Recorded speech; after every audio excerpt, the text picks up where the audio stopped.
Olá, um feliz sábado para você que está acompanhando conosco a nossa transmissão do culto deste sábado aqui no canal do Jaguaré.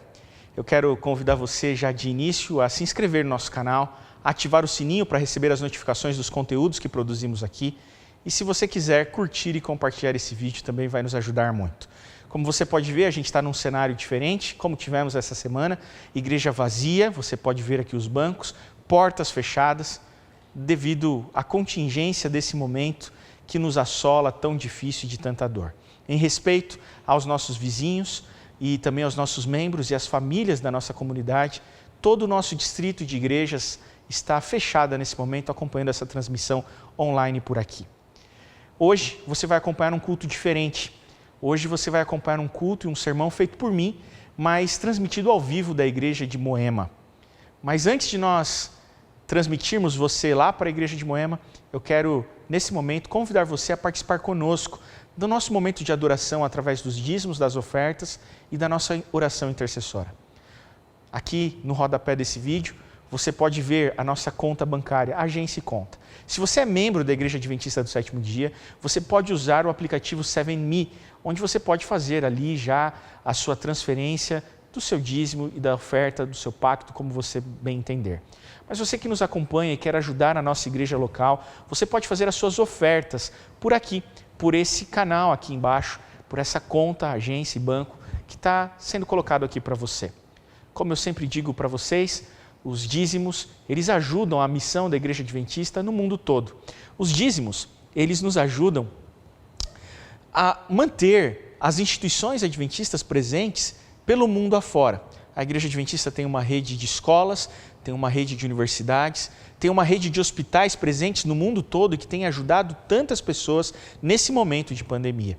Nós também temos indústrias alimentícias, editoras, entre outras instituições vinculadas à Igreja Adventista, mas especialmente uma agência de ajuda humanitária conhecida no mundo todo, que é a ADRA, e que em momentos de crises, situações como essa que temos vivido, a ADRA atende e suporta as pessoas em situação de vulnerabilidade no mundo todo.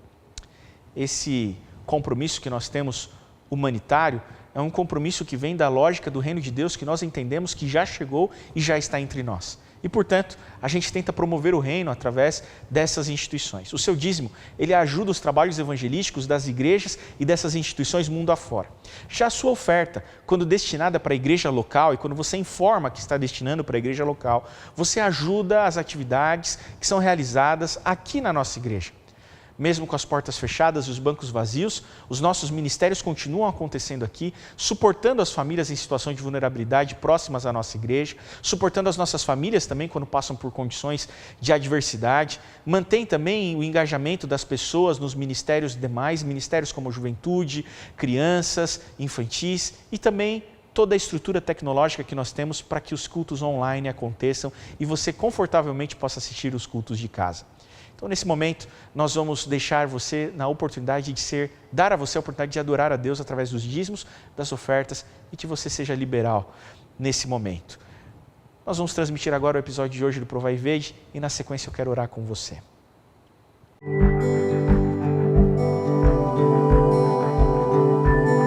Provai e Vede. História de hoje, uma prova na piscina. Eu gostava tanto de nadar que com apenas 3 aninhos eu já frequentava um clube de natação. Agora, com 12 anos, eu fazia parte do grupo de atletas de ponta do Fluminense Futebol Clube do Rio de Janeiro. Eu era conhecida no clube por ser adventista. Não treinava e nem competia no dia de sábado. Claro que isso prejudicava o meu desempenho, mas em primeiro lugar estava minha fidelidade para com Deus. Há 2 anos, nos transferimos para Recife. Oi, tudo bom? Tudo bom. Posso falar com você? Claro. É que nós estamos chegando do Rio e ela nadava lá e o clube de lá indicou para ela continuar os treinamentos dela aqui. E, na verdade, eu queria saber se tem vaga de manhã. Olha, infelizmente nós não temos treinamento pela manhã. Nossos treinamentos aqui no clube são somente à tarde. Poxa, mas é que como a gente chegou agora no meio do ano, na escola também só tinha vaga de tarde. Como é que eu vou fazer agora para ela continuar treinando? Pelo que eu tô vendo aqui, os tempos dela são muito bons. Esses tempos são dela mesmo? São. Vamos cair na piscina, menina?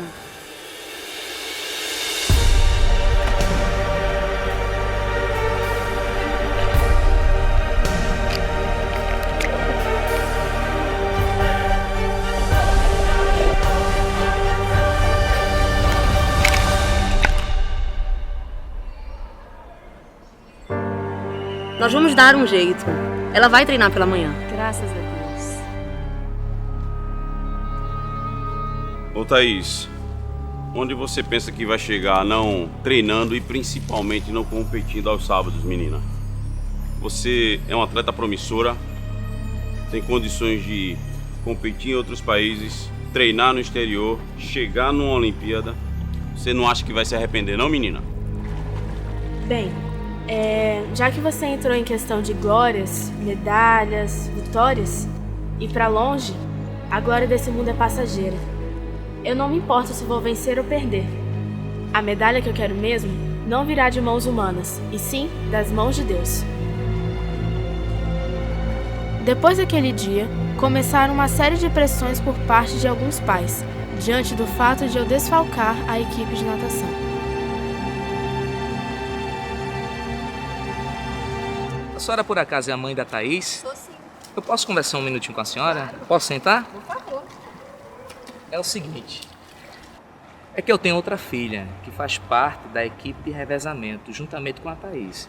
E eu fiquei sabendo que se a prova for dia de sábado, a Thaís não vai poder competir, ou seja, vai prejudicar toda a equipe.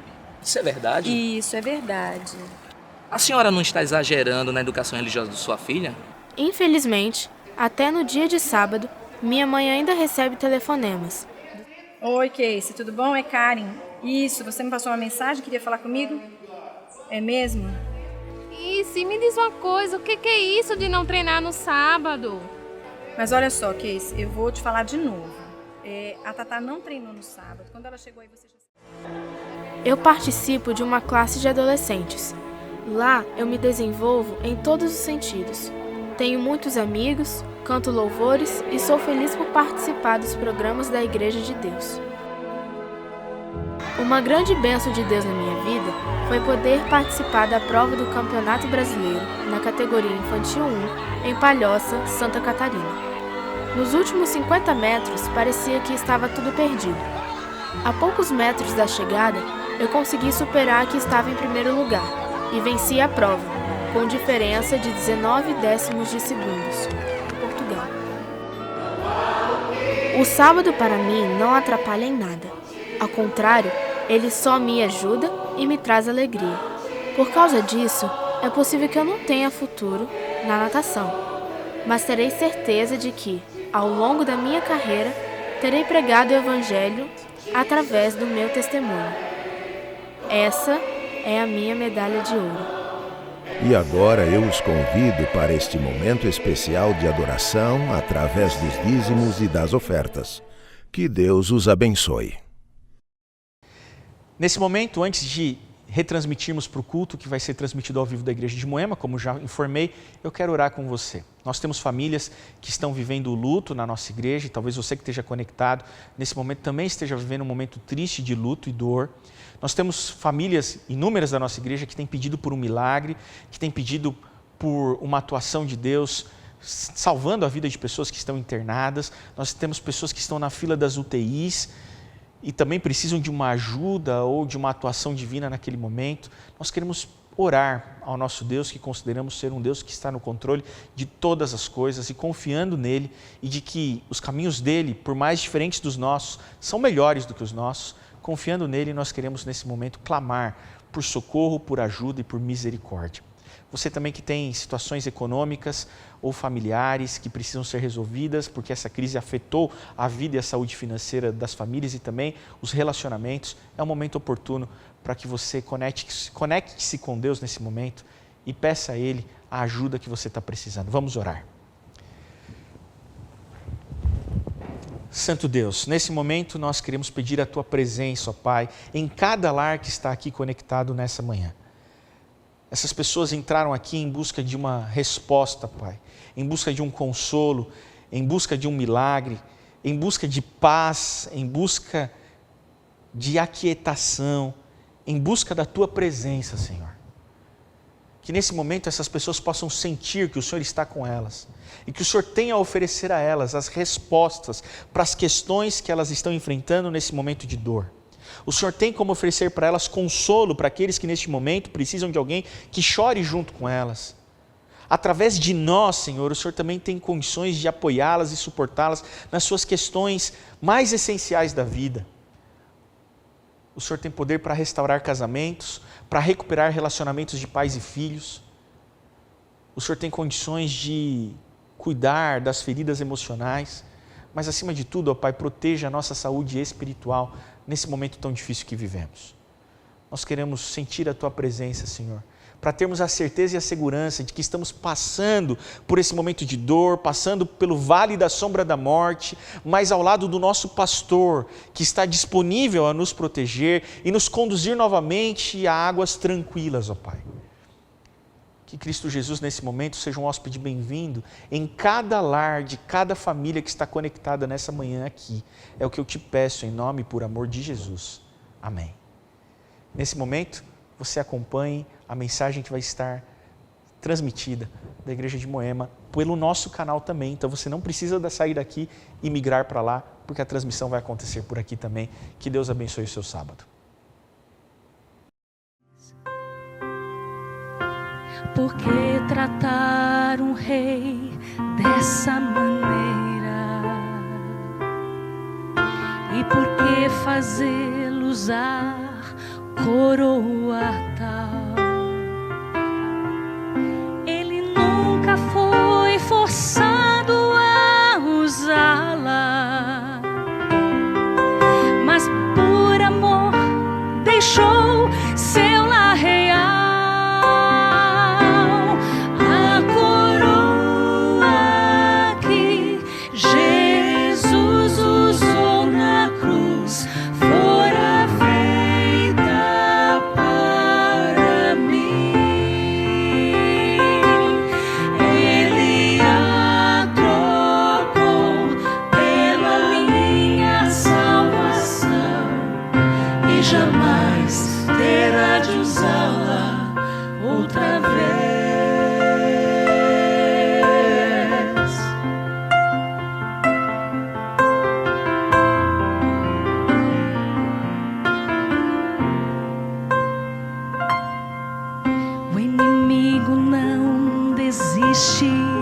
Facilmente ele quer fazê-lo usar coroa tal,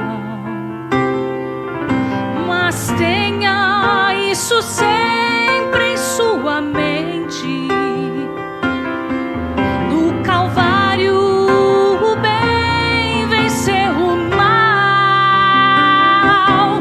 A coroa Jesus usou na cruz fora feita para mim. Ele a trocou pela minha salvação e jamais terá de usá-la outra vez. A coroa Jesus usou na cruz fora feita para mim. Ele a trocou pela minha salvação e jamais terá de usá-la outra vez. E jamais terá de usá-la outra vez,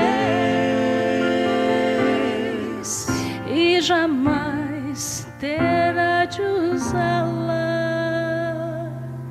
outra vez.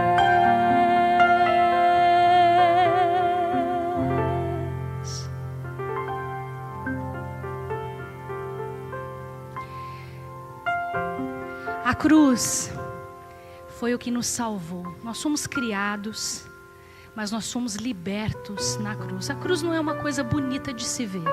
Existem cruzes muito estilizadas, mas a cruz mesmo, aquela lá onde Cristo foi pendurado, ela não foi bonita. A cena foi muito forte, mas aquela cena, aquele sangue, aquela morte nos trouxe vida. E hoje a gente reconhece que foi através dela que somos salvos para a eternidade. Amém.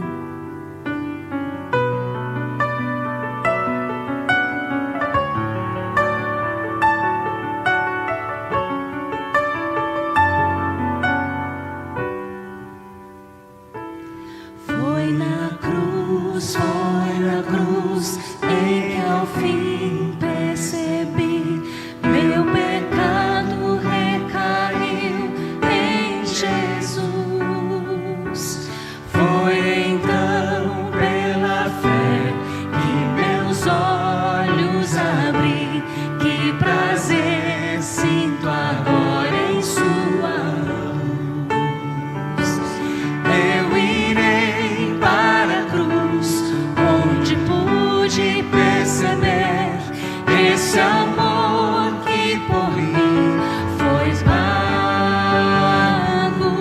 Sua mão me curou, sua morte me salvou. Eu irei para a cruz.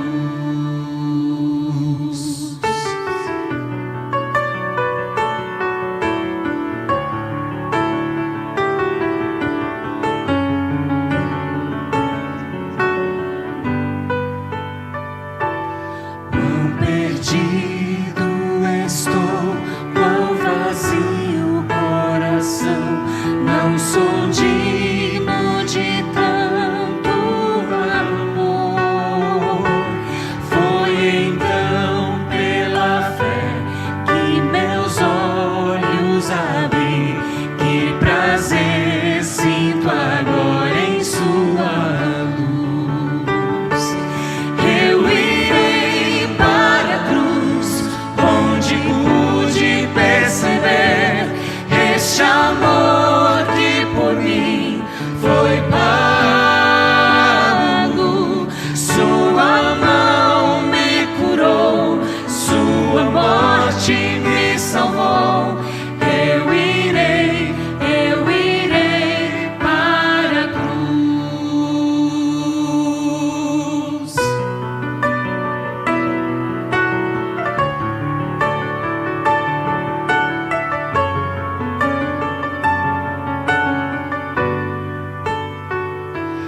Não mais eu, não mais eu, é Jesus que vive em mim. Cristo vive em mim, Cristo vive em mim. Não mais eu, não mais eu, é Jesus que vive em mim. Cristo vive em mim, Cristo vive em mim.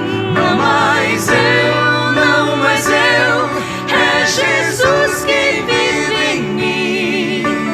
Cristo vive em mim, Cristo vive em mim. Não mais eu, não mais eu, é Jesus que vive em mim. Cristo vive em mim, Cristo vive em mim. Eu irei para a cruz, onde pude perceber este amor que por mim foi pago.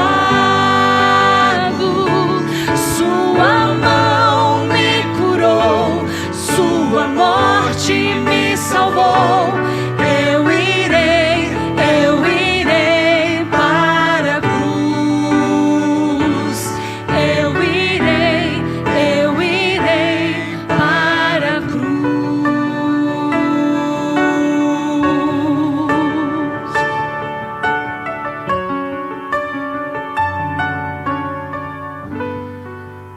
No Evangelho de João, no capítulo 12, versículo 32, nós encontramos as palavras de Jesus que já predizia para os seus discípulos, dizendo: e eu, quando for levantado da terra, atrairei todos a mim.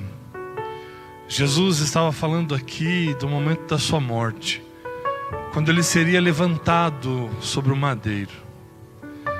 E de fato hoje nós somos atraídos por esse sacrifício, por tamanha demonstração de amor. E se você está conectado conosco, é porque Cristo Jesus te alcançou. É porque a graça dele te buscou aí onde você estava. E o Espírito Santo do Senhor fez o convite para você aceitar esse sacrifício. Tudo isso que Jesus fez foi por amor a você. Você é o centro, é o alvo, é o foco do infinito e incondicional amor de Deus. E é esse amor, esse poder que fez com que Jesus permanecesse ali no madeiro, é o poder que está disponível a você também. E nesse momento eu quero convidá-lo a louvar conosco.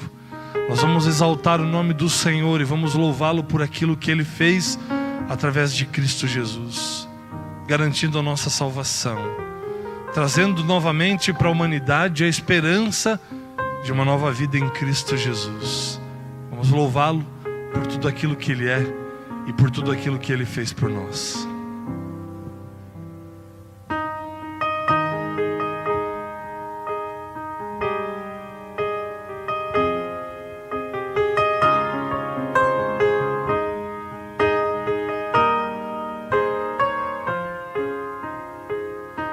Maior que forças, maior que reis, que a natureza e tudo que se fez, maior que coisas que o homem inventara. No princípio Deus estava lá. Maior que reinos e posições, que as maravilhas de todas as nações. Maior que bens e o ouro que existir. Seu amor não pode se medir.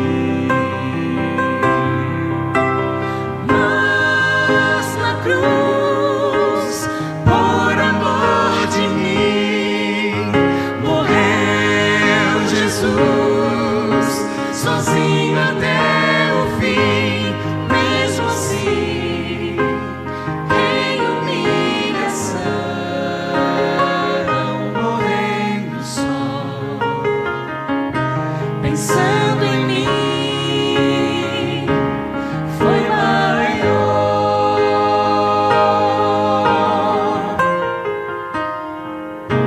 Maior que forças,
pensando em mim foi maior.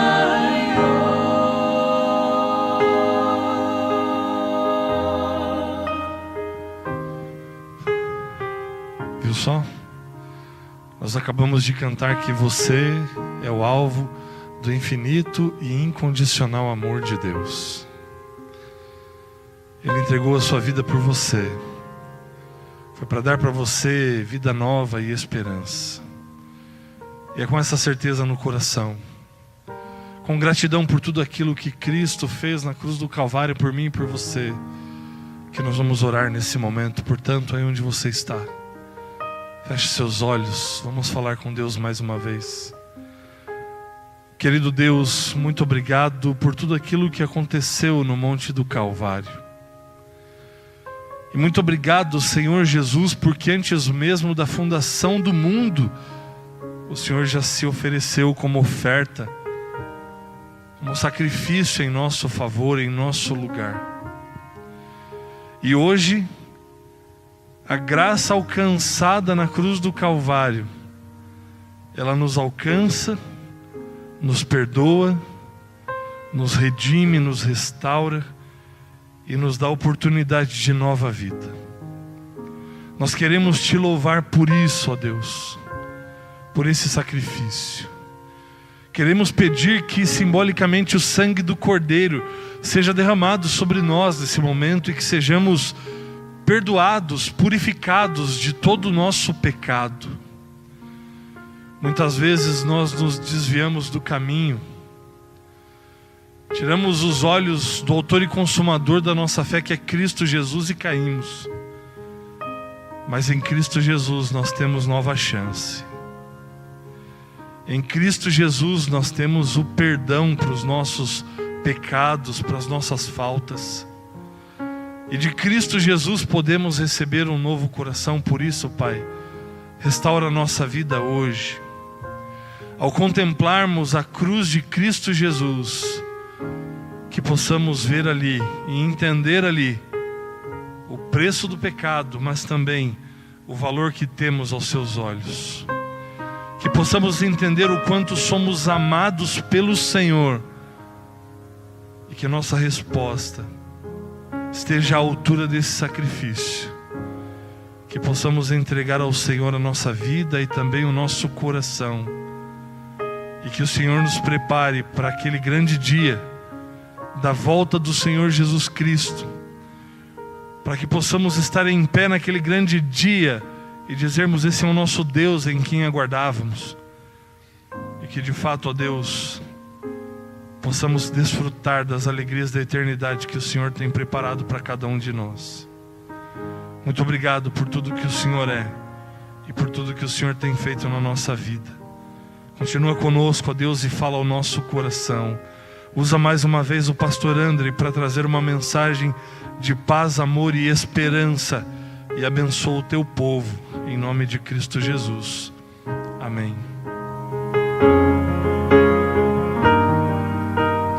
Mas na cruz, por amor de mim, morreu Jesus, sozinho até o fim.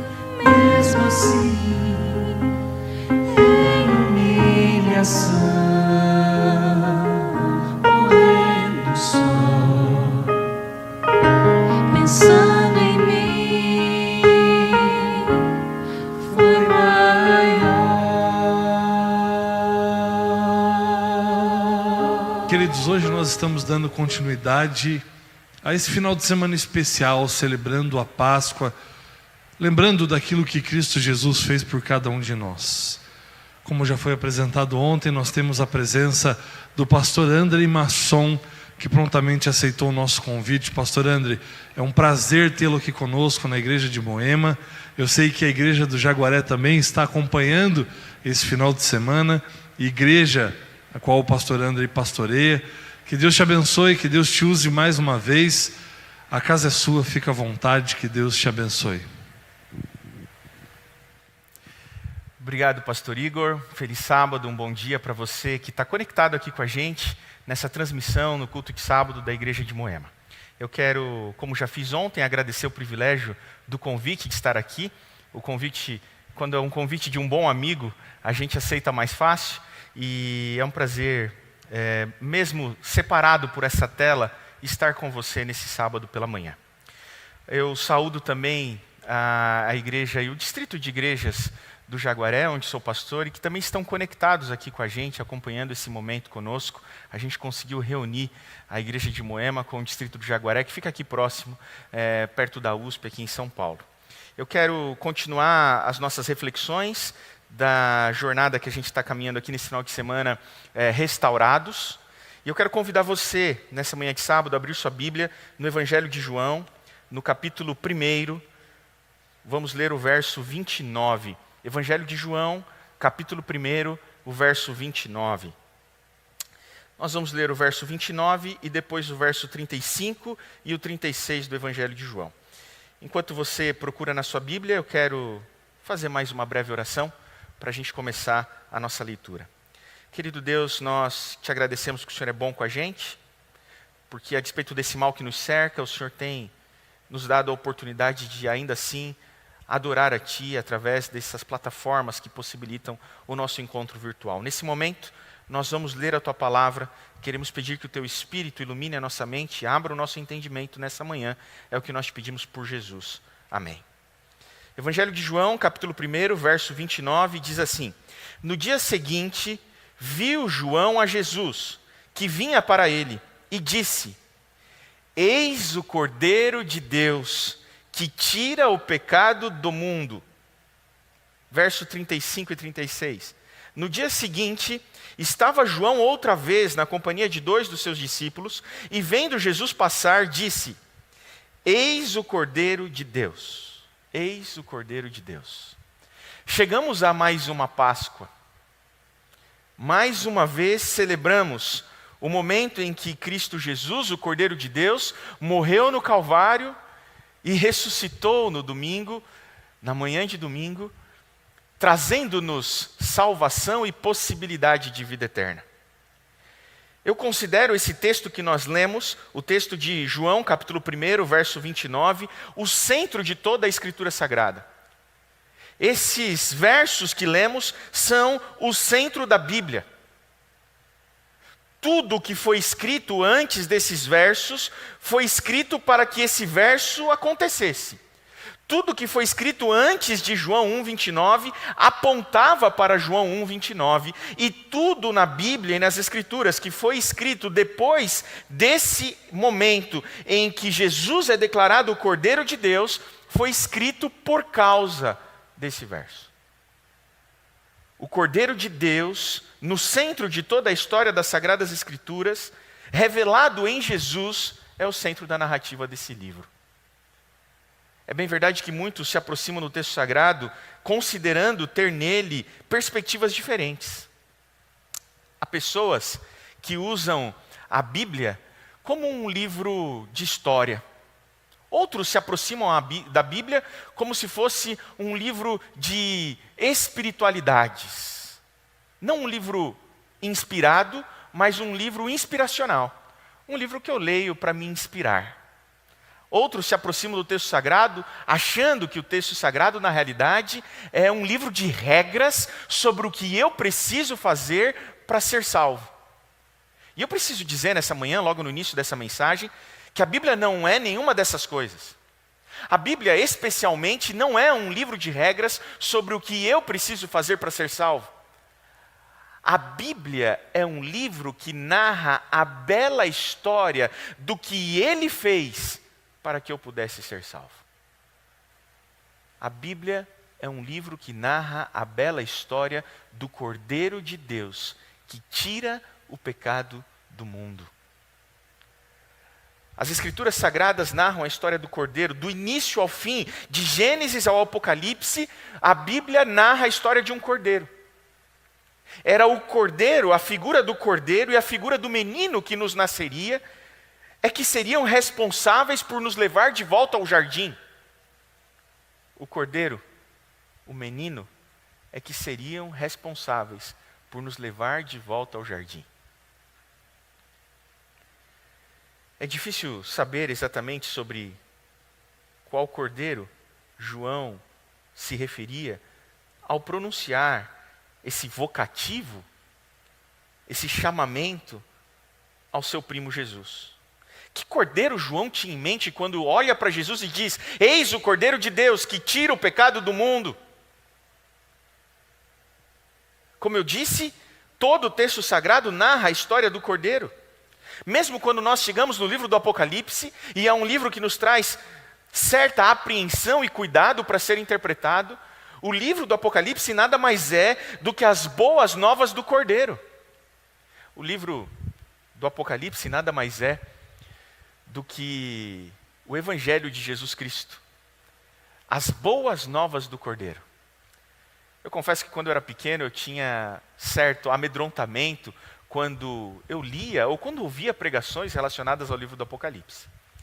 E precisou de bastante tempo, estudo e quem sabe até uma graduação em teologia para que eu entendesse que o Apocalipse não é um livro que manipula o medo. Toda pregação que usa o Apocalipse com a intenção de gerar culpa, apreensão, temor e medo, não tem que ver com uma pregação honesta em relação ao livro do Apocalipse. O livro do Apocalipse, logo no primeiro capítulo, se diz que é o Evangelho de Jesus Cristo a João, ou seja, as boas novas de Jesus Cristo a João, como se Jesus Cristo estivesse dizendo a João: João, conta para todo mundo aí embaixo que o sacrifício do Cordeiro foi aceito, conta para todo mundo aí embaixo que o Cordeiro venceu, conta para todo mundo aí embaixo que o sacrifício do Cordeiro deu certo, e agora vocês só precisam aguardar, e todos aqueles que creem no Cordeiro poderão vencer, porque o Cordeiro venceu. De Gênesis ao Apocalipse, o texto sagrado narra a história do Cordeiro. Mas que Cordeiro João Batista tinha em mente quando se refere a Jesus? É bem possível que talvez João Batista tivesse em mente o Cordeiro de Deus que foi morto desde a fundação do mundo. É bem possível que João Batista tivesse em mente o Cordeiro do Éden. E talvez você vai se lembrar da história. O homem é feito, e ontem nós falamos um pouco sobre isso, o homem foi criado à imago Dei, foi criado à imagem de Deus. Mas então o homem escolhe desobedecer, porque a potência do mal era o que fazia o homem ser livre. O homem foi criado perfeito, mas se não houvesse a potência do mal no homem bom, ele não seria livre. E não há relação de amor sem liberdade. E o homem resolve exercer a sua liberdade e escolhe desobedecer a Deus. E quando ele desobedece a Deus, o pecado entra em cena. Há o lapso da humanidade, a queda da humanidade em Adão. E então, como prometido que, caso comesse do fruto, certamente morreria, Deus procura Adão depois da queda. E nós comentamos um pouco ontem, mas eu reforço hoje, que quando Adão é procurado por Deus, porque ele estava nu e não se envergonhava, e agora ele está nu e sente vergonha, ele procura fazer vestes para ele de folhas. Uma espécie de tentativa de resolver o problema do seu pecado dando um jeitinho. Uma espécie de tentativa de resolver o problema do pecado com as próprias mãos. E ali a gente tem, logo na gênese humana, a gente tem a primeira analogia da justificação pelas obras. O homem achando que é capaz de resolver, ou que não só capaz, como deve resolver, ou como se fosse responsável por resolver o problema do seu pecado. E então Deus aparece para Adão, Jesus aparece para Adão e diz assim: não vai ser assim que eu vou resolver o problema. Alguém precisa morrer. E então a narrativa diz que o próprio Deus tece uma roupa para Adão e Eva de pele de um animal. E fica implícito, não é explícito no texto, mas fica implícito que naquele momento houve o primeiro derramamento de sangue e a morte de um cordeiro. Talvez, naquele momento nós temos a primeira analogia da justificação pela fé.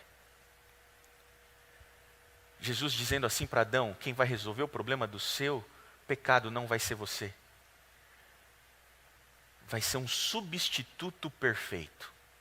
Um inocente deve morrer para que você tenha a vida. O seu esforço não serve de nada. Precisa ter derramamento de sangue. Porque se você, Adão, pudesse contribuir em algo na sua salvação, então a sua salvação seria muito barata. Graça barata é justamente quando nós podemos fazer algo em prol dela.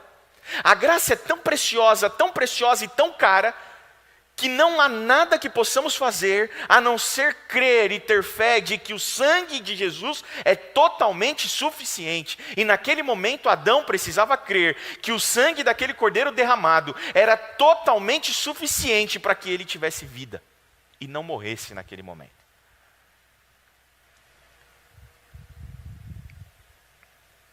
Mas é possível também, alguns teólogos comentaristas dizem que talvez o cordeiro que João Batista tivesse em mente naquele momento, ao olhar para Jesus e dizer, eis o cordeiro de Deus que tira o pecado do mundo, tenha sido o cordeiro do Moriá.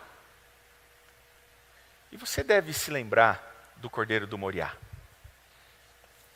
Abraão recebe a graça de ter um filho, o filho da promessa, a sua descendência, num momento em que a fertilidade não era o ponto forte daquele casal, portanto, deixando claro que a providência da descendência e o cumprimento da promessa não dependia em nada daquilo que Abraão pudesse fazer, mas daquilo que Deus faria através de Abraão. E depois que ele tem, enfim, o seu filho da promessa, Isaque, você conhece a história, Deus resolve fazer um teste com Abraão. Pede que Abraão leve Isaque para ser sacrificado no alto do Moriá. E Abraão, pela fé, sabendo que Deus providenciaria uma alternativa àquilo, ou confiando que o Deus que deu também era o Deus que poderia providenciar outros caminhos, ele pega seu filho e então ele leva seu filho até o monte, ele sobe o Moriá com Isaque. Chegando lá em cima, você também conhece a história, ele constrói um altar, e no momento em que ele coloca Isaque no altar, levanta o cutelo para sacrificar o próprio filho, o próprio Deus diz assim, Abraão, basta o que você está fazendo.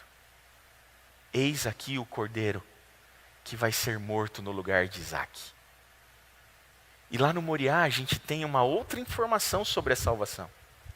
Não apenas a salvação do homem depende do sacrifício de um substituto, o cordeiro, como também é o próprio Deus quem providencia esse cordeiro.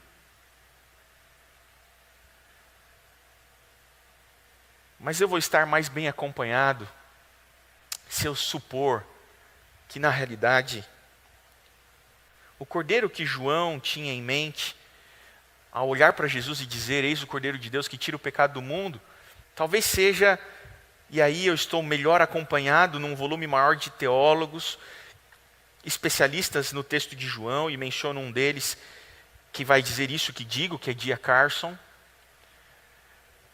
de que João Batista tinha em mente o cordeiro pascal, o cordeiro do Êxodo. E você se lembra da história do Êxodo? O povo de Deus estava escravo nas mãos dos egípcios. E o clamor do povo chega até Deus.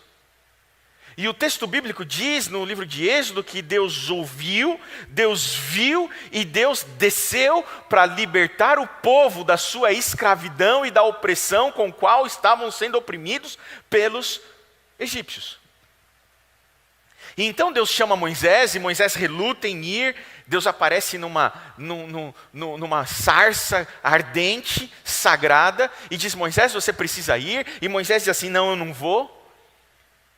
E então Deus fala, Moisés, mas você tem que ir. Eu vou estar com você.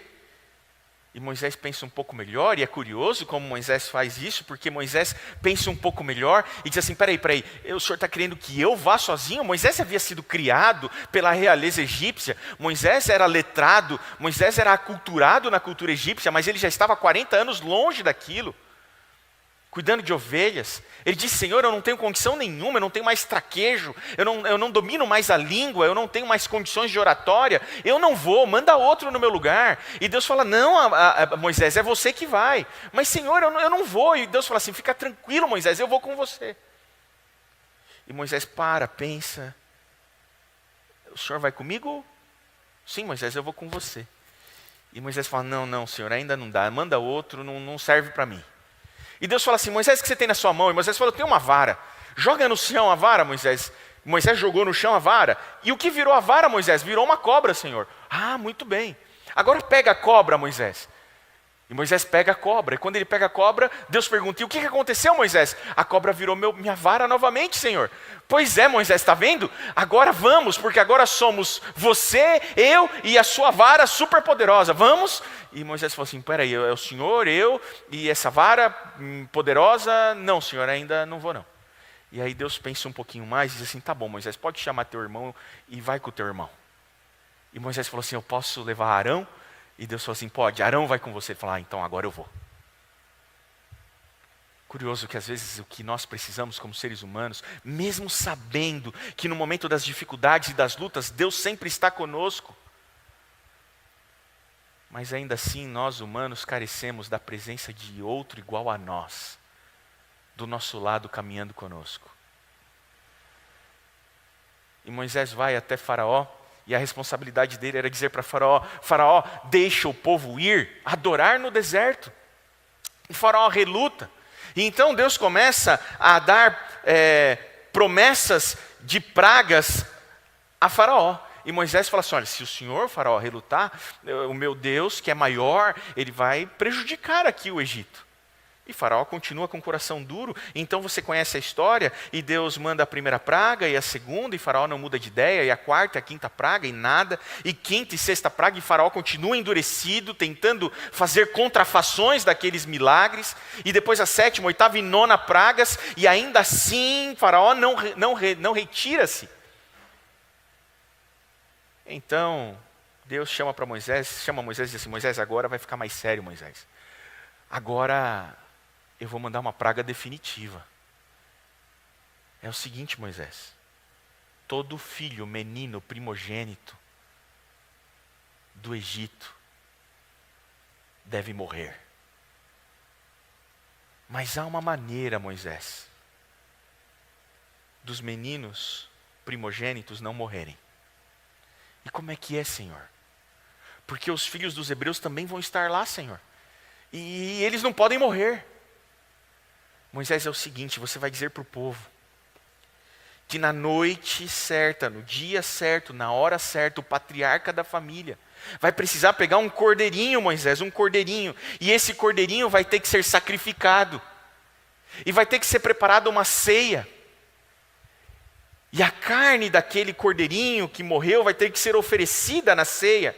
E o patriarca vai reunir sua família e vai ceiar com a sua família. Mas o mais importante, Moisés, o sangue derramado daquele cordeiro vai ter que ser passado no umbral da porta da casa daquela família.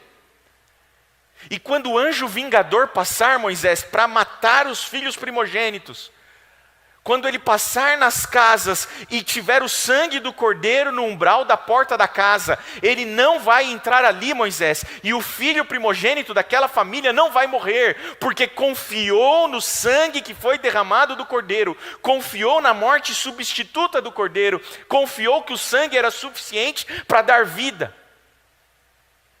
E assim foi feito. E o que mais me chama a atenção nessa história é que a salvação estava disponível para todos. O que salvaria o menino não era a obediência dele. Qualquer filho primogênito que confiasse no sangue do cordeiro no umbral da porta poderia ser salvo naquele dia. O menino podia ser desobediente, teimoso, malcriado, brigado com os pais. Não importa o comportamento, a conduta ou quem era o menino. O que importa é que ele confiou no sangue do cordeiro. Mesmo as famílias egípcias podiam ter seus filhos salvos e preservados caso confiassem no sangue do cordeiro. E assim se dá o processo da salvação. Lembra da Arca de Noé, por exemplo? A Arca de Noé estava disponível para toda a humanidade. Não estava disponível, as portas da Arca não estavam só abertas para a família de Noé, que obedeceu. Mesmo os homens maus daquela geração, se quisessem ser salvos e quisessem entrar na arca, poderiam entrar. Acontece que só aqueles que tinham real relação com Deus e intimidade com Deus e confiavam, tinham fé nas promessas daquele Deus, é que por fim se salvaram. Mas a salvação estava disponível para todos, sem restrições. A mesma coisa no Egito. Qualquer menino que confiasse no sangue do Cordeiro podia ser salvo. E não bastava confiar. Depois da ceia, o menino tinha que dormir tranquilo, descansar. Porque dormir em meio à turbulência e à tempestade é a maior demonstração de que você confia em Deus. Eu gosto de pensar que essa era a referência que João Batista tinha ao olhar para Jesus e dizer: eis o Cordeiro de Deus que tira o pecado do mundo.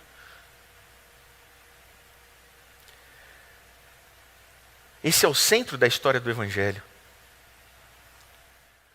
O Evangelho é narrar, é contar a bela história do Cordeiro de Deus que foi morto no meu lugar para que eu pudesse ser salvo. Isso é Evangelho. E o que eu tenho percebido é que cada vez mais nós vivemos num mundo distante do Evangelho, cada vez mais nós vivemos num mundo pós-cristão. E sabe por que nós vivemos cada vez mais num mundo pós-cristão, cada vez mais num mundo que se distancia ou rejeita o cristianismo? Porque em algum momento os cristãos deixaram de contar a bela história do Cordeiro. Quando eu lido especialmente com as novas gerações, eu percebo que a sede dessas pessoas, ou dessas novas gerações, não é por uma igreja descolada, cool, diferente. O que as novas gerações querem é a centralidade do texto na adoração. O que eles querem é o evangelho sendo pregado dos púlpitos. O problema é que, infelizmente, o mundo evangélico abandonou o evangelho. Os púlpitos estão cheios de lições de moral travestidas de evangelho. Lição de moral não é evangelho. Os púlpitos estão cheios de lição de moral travestida de evangelho e muitas vezes cheio de autoajuda travestida de evangelho, e autoajuda não é evangelho. Evangelho é anunciar Cristo Jesus como o Cordeiro de Deus que tirou o pecado do mundo e morreu de forma substitutiva para que eu pudesse ser salvo. Isso é evangelho.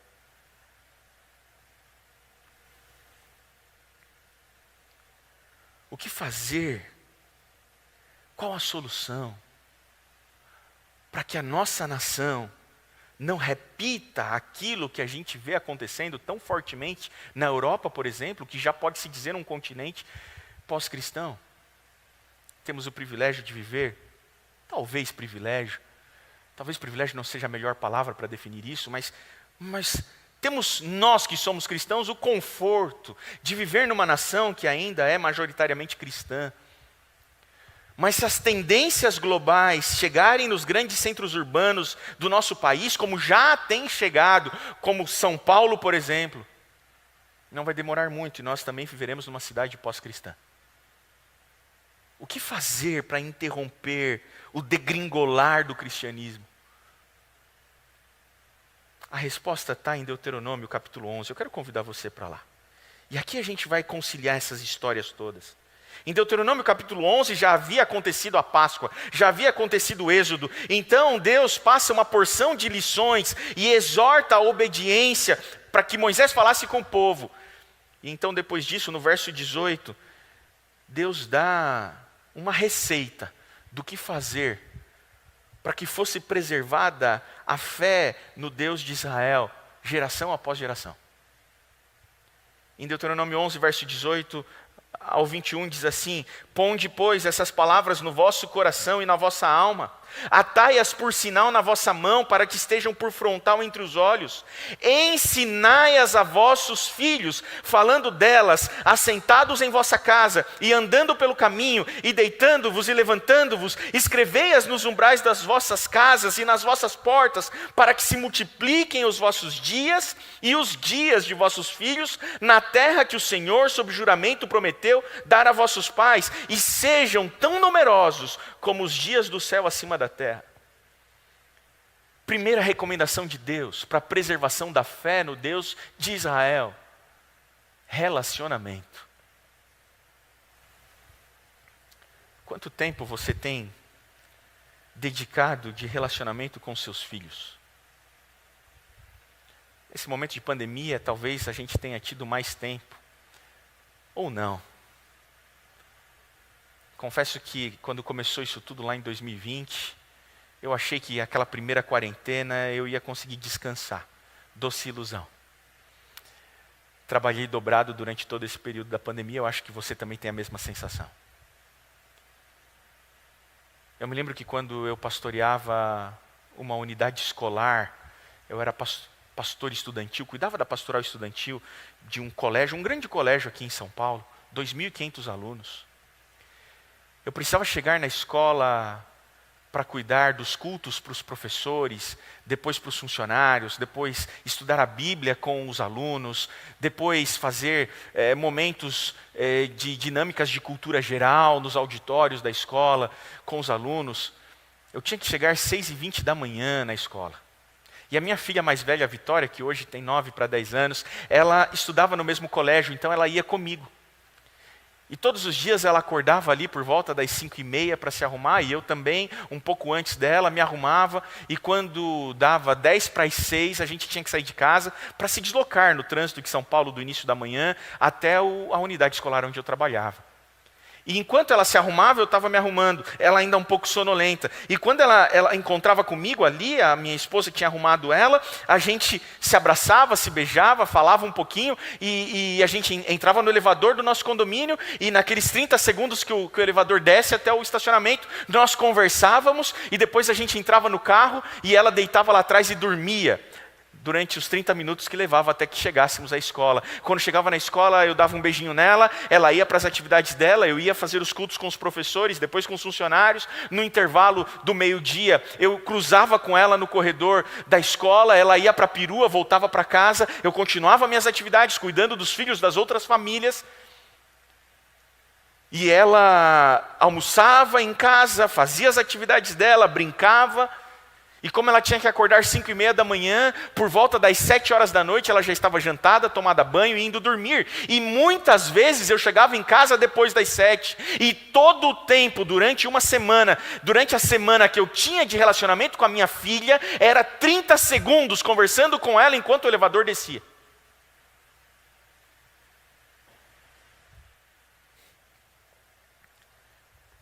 Como é que nós queremos salvar nossos filhos se nós sequer temos tempo com eles? Que mundo é esse?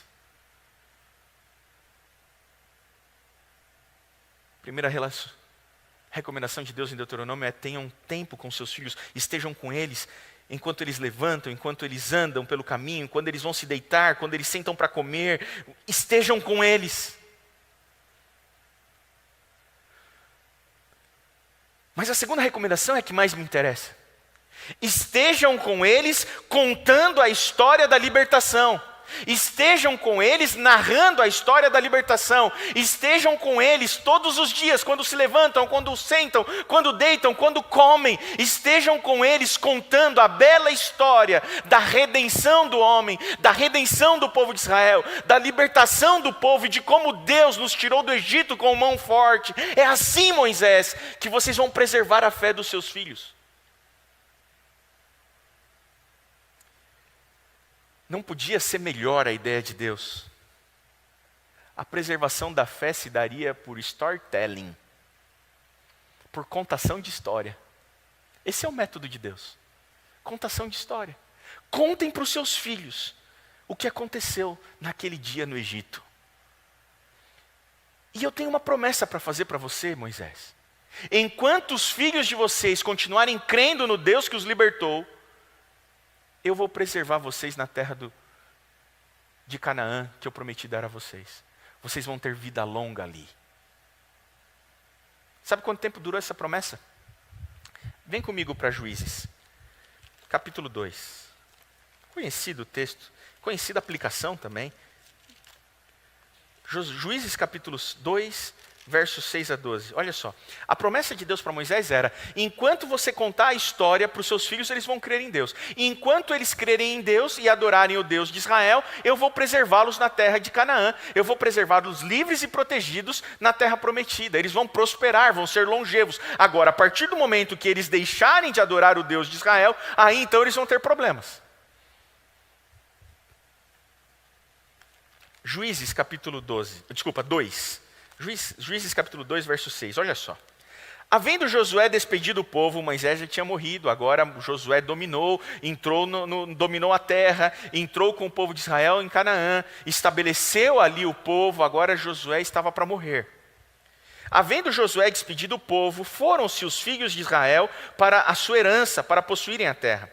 Serviu o povo, olha só, verso 7, serviu o povo ao Senhor todos os dias de Josué e todos os dias dos anciãos que ainda sobreviveram por muito tempo depois de Josué e que viram todas as grandes obras feitas pelo Senhor a Israel. Faleceu Josué, filho de Num, servo do Senhor, com a idade de 110 anos. Sepultaram-no no limite da sua herança em Timnat-Heres, na região montanhosa de Efraim, ao norte do monte Gaás.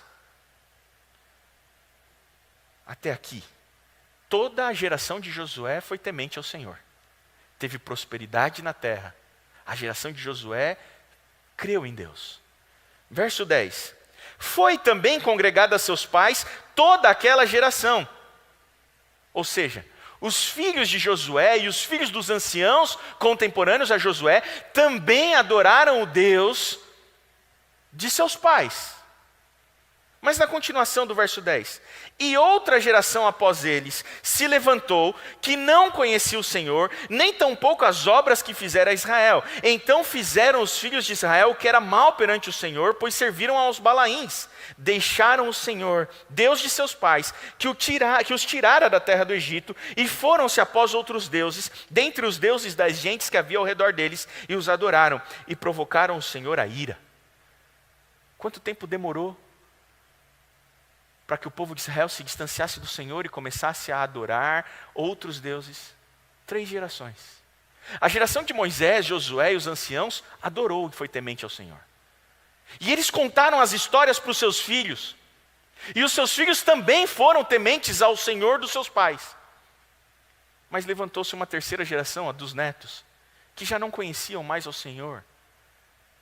O que houve?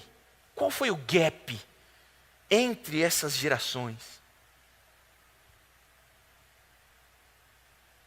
A bela história do Evangelho, a bela história do Cordeiro, daquela noite pascal, a bela história da libertação, de alguma maneira foi deixada de ser contada para os filhos.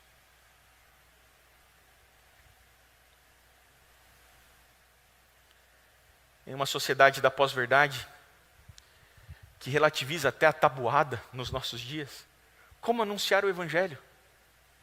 Aqui entra a mais incrível providência de Deus para os nossos tempos.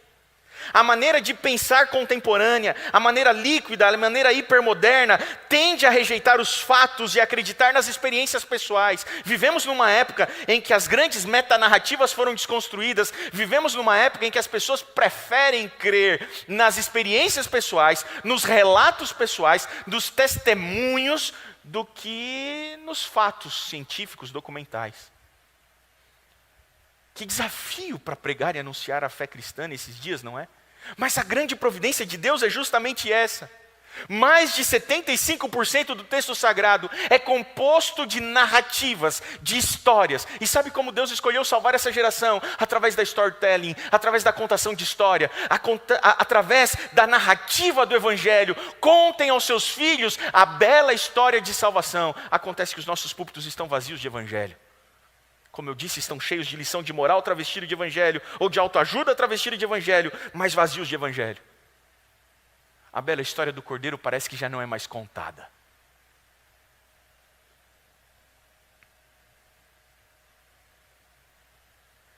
Depois daquela noite, da libertação no Êxodo, na sequência, em seguida, Deus instituiu a Páscoa como uma cerimônia e uma celebração anual. E todos os anos, a Páscoa deveria ser celebrada pelo povo de Israel. E sabe qual era o motivo? O grande motivo de Deus estabelecer a festa pascal anual. Os motivos estão aqui no capítulo 12 de Êxodo. Por que Deus pediu para que essas histórias fossem contadas? Por que Deus pediu para que ano após ano nós celebrássemos a Páscoa? Por que hoje, nesse final de semana, nós estamos celebrando a Páscoa ainda hoje? Êxodo capítulo 12, verso 24 em diante diz assim: guardai, pois, isso por estatuto para vós outros e para vossos filhos para sempre. E uma vez dentro da terra que o Senhor vos dará, como tem dito, observai esse rito. Que rito? A Páscoa, a cerimônia.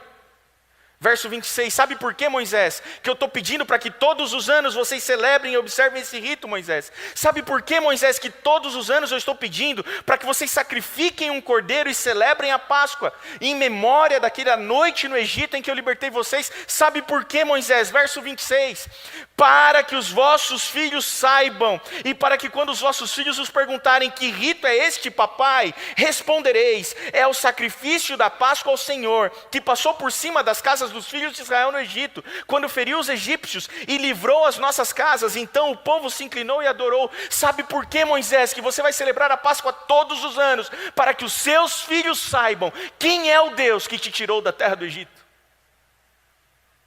Essa é a única razão, Moisés, pela qual eu quero que todos os anos você celebre a Páscoa. Para que jamais esqueçam. Para que essa história do Cordeiro seja contada ano após ano, geração após geração, de pai para filho. Para que nunca deixem de adorar o Deus que os libertou. Para que nunca se esqueçam o Deus ao qual eles servem.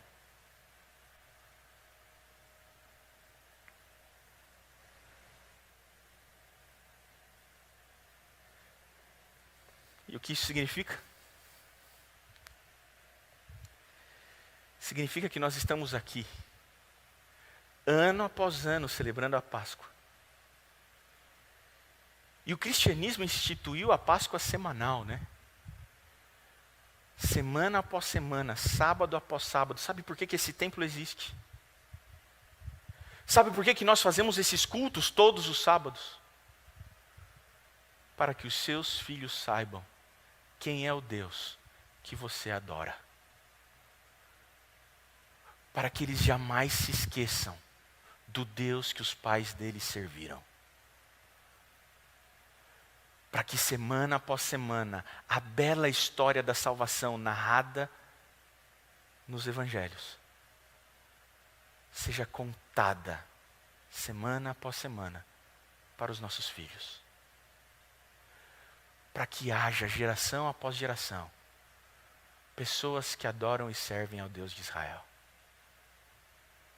Eu fico imaginando que, passado um ano, depois da libertação do Egito, eles se reuniram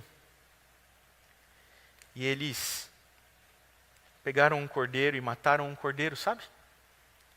E os filhos se reuniram, lembrando daquilo que tinha acontecido lá um ano atrás. E adoraram a Deus. Lembram como o papai era escravo no Egito?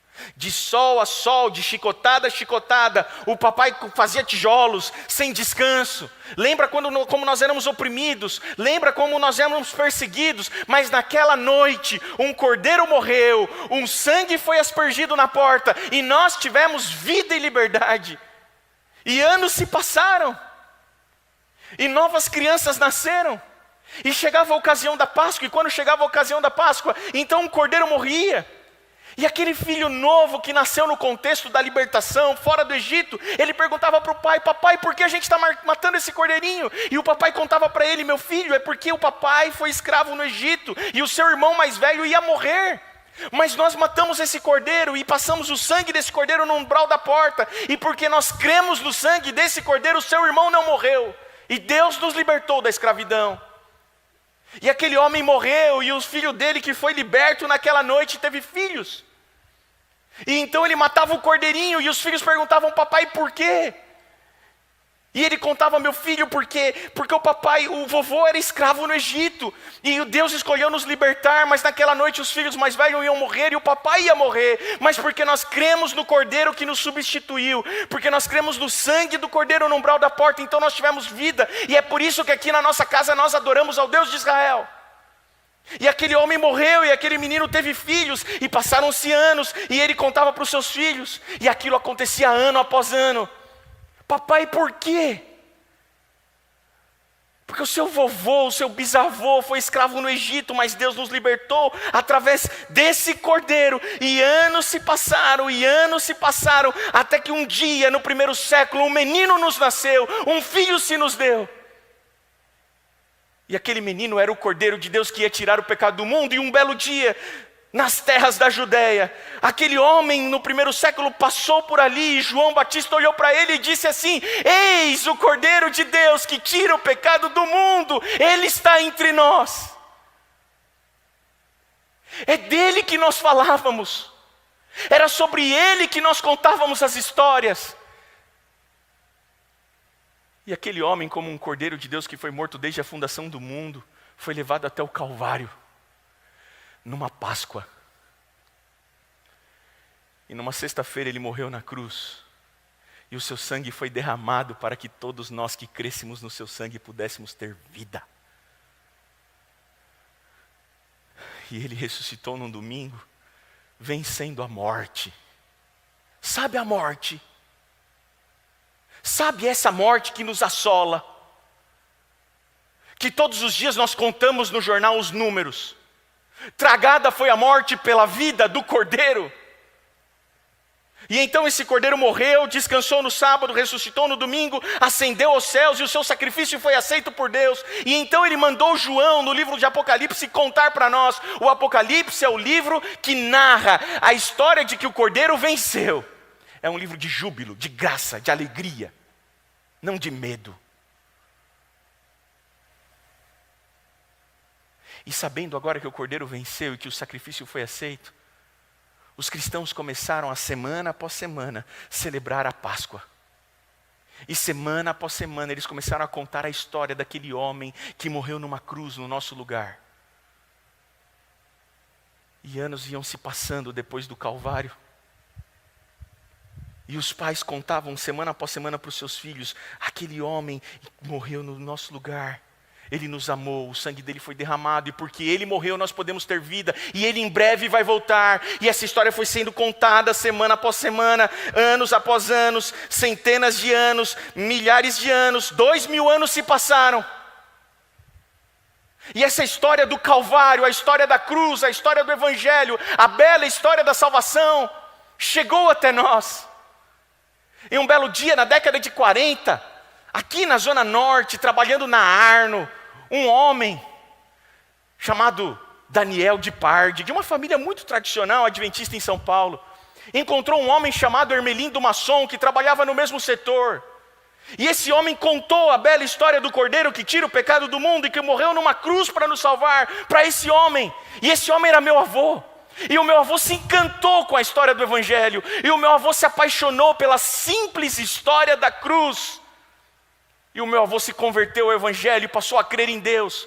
E ele dedicou a vida dele a pregar e contar essa história, a bela história da cruz, para mais pessoas. Ele virou um pastor dessa igreja. E o meu avô teve filhos.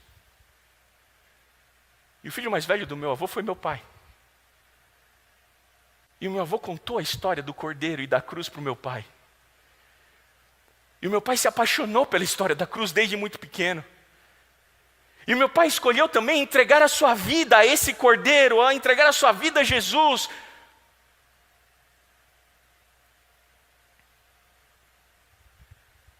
E o meu pai um dia se converteu a esse Evangelho. E virou um pastor dessa igreja também. E meu pai teve 2 filhos. O filho mais velho era meu irmão, 10 anos mais velho do que eu. E lá em casa, o meu pai e a minha mãe contaram a história do Cordeiro para o meu irmão.